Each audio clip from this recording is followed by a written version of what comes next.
try to play, but you're never gonna be. Welcome. It's my dog with the Texas Space Navy bringing you another Star Citizen video. This video kind of picks up where my last video left off as far as escaping prison. I'm not going to go through all the particulars. You can watch the video. Make sure that you pick up a Tiger's Claw hacking chip at Olisar if you're trying to hack your crime stat down. And then you'll need to go to one of many of the security stations in the Stanton system to hack that down, which I do in this particular video. Now, what I want to go over is the Roadmap Roundup. That's right. I want to go back over the Roadmap Roundup because it came out a couple of days ago. Now, it was very short and not full of very much, but I've gone back and taken a look at some of the stuff that was posted up by the Discord team from Star Citizen Discord. Their tracking, their leaks, Discords, whatever you want to call it.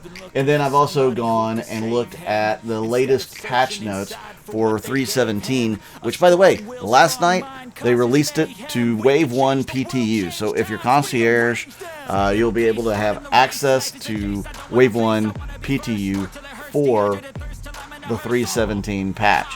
Now, they did say that the 3.17 patch was buggy. We will get into that. But let's start with the Roadmap Roundup for March 30th, 2022. So what did they add to the progress tracker? The first thing they added was the checkpoint or skip point tool. So they've created an editor tool that's part of the subsumption visualizer that they have, which allows the creation of files defining setups for specific checkpoints or spawned entities, their position, their loadouts, etc. And that's being added to the Squadron 42 feature team schedules. So that's something they want to work on in order to give them much easier tools to do what they need to do with NPCs, enemies, etc. Something else on the release view, the MISC Hull A is no longer grayed out. It's now blue, which means it is going to make it in time for the initial release of 3.17. So keep an eye out for those Hull A's if you're on the PTU.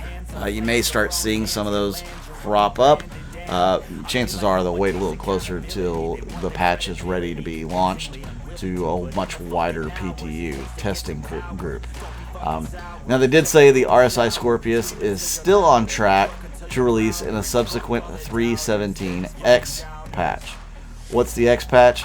It's whatever patch comes out right before Invictus launch week. We know they're holding it back for that.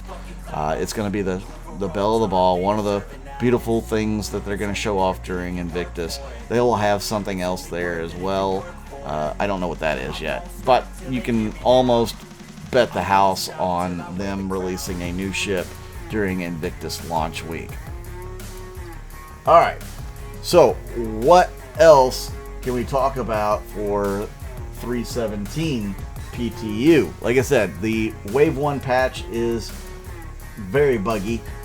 They say take it with a grain of salt. There is no feedback on Spectrum for it because they don't need that kind of feedback. They just need some stuff that they can check on the back end. They know some of the bugs that have to be fixed, so they're not looking for actual player feedback in this particular patch. So what notable information is in there? So they have the Lorville Hospital interior already in there. They have space station clinic variations, the tier 0 of rivers, which is that one river on Microtech. They've got separated low orbit stations and landing zones, so that each of those have different inventories. You can no longer share your inventory at Area 18 and Bikini Point or Everett Harbor and Warbill. Those will no longer be shared inventory. So you are going to have a lot of places that your inventory could be all across the verse. Yeah, kind of crazy. Gameplay.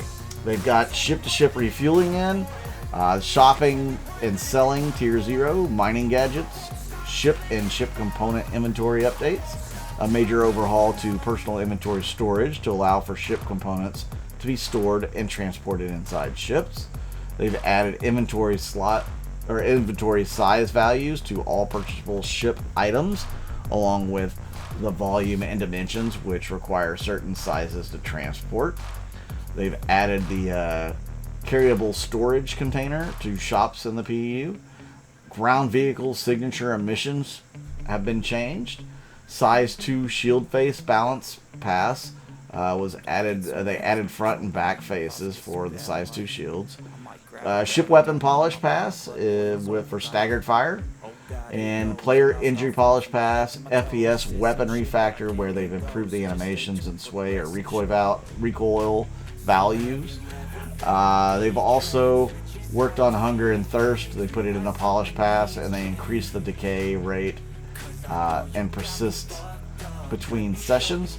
And then they added a keybind option to request ATC landing and takeoff, which is unbound by default. For characters or AI, they added the DNA head texture update, and they added the coffee shop vendor.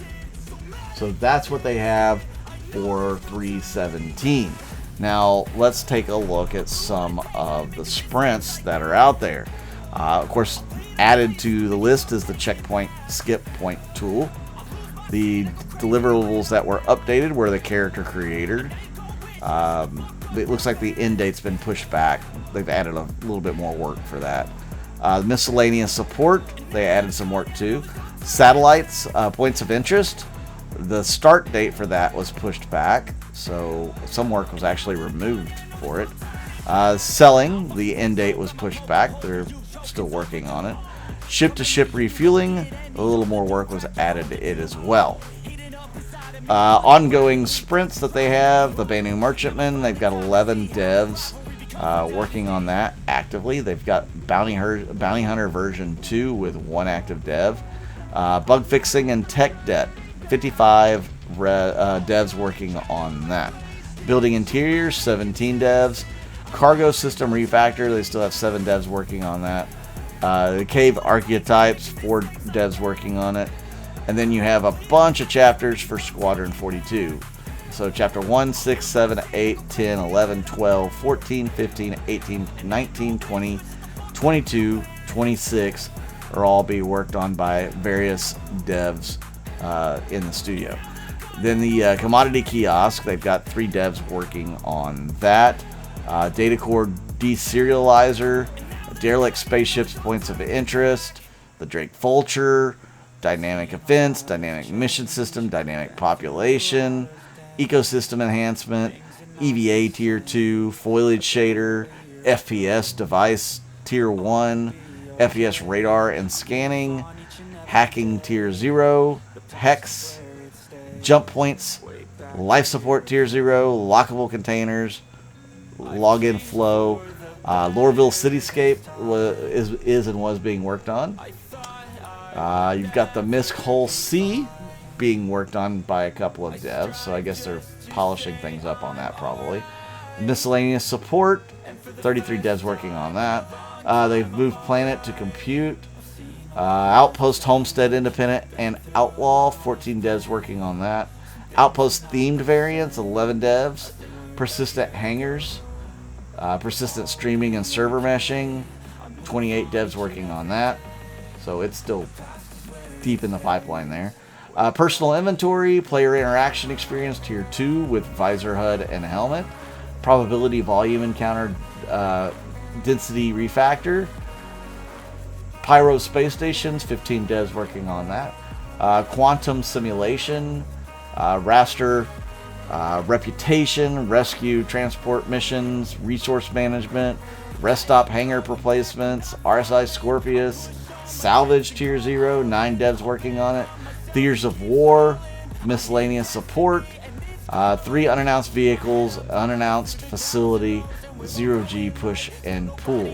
So there you have it. Those are all the things that are being worked on right now for Star Citizen. So I appreciate you guys tuning in and watching the video as usual. You guys are awesome. Thank you so much. Make sure you hit the like button and subscribe button. It definitely helps me out on the algorithm. And if you leave a comment, that helps as well. Watching the ads all the way through and clicking on them will also help bring revenue into the channel, which would be awesome if I can get enough subscribers to really take the channel off and maybe do this on a more full-time basis. That would be awesome. But thank you guys once again. Definitely check out my YouTube page, YouTube members, and Patreon as well. I'm Mud Dog with the Texas Space Navy, and I'll see you out in the verse.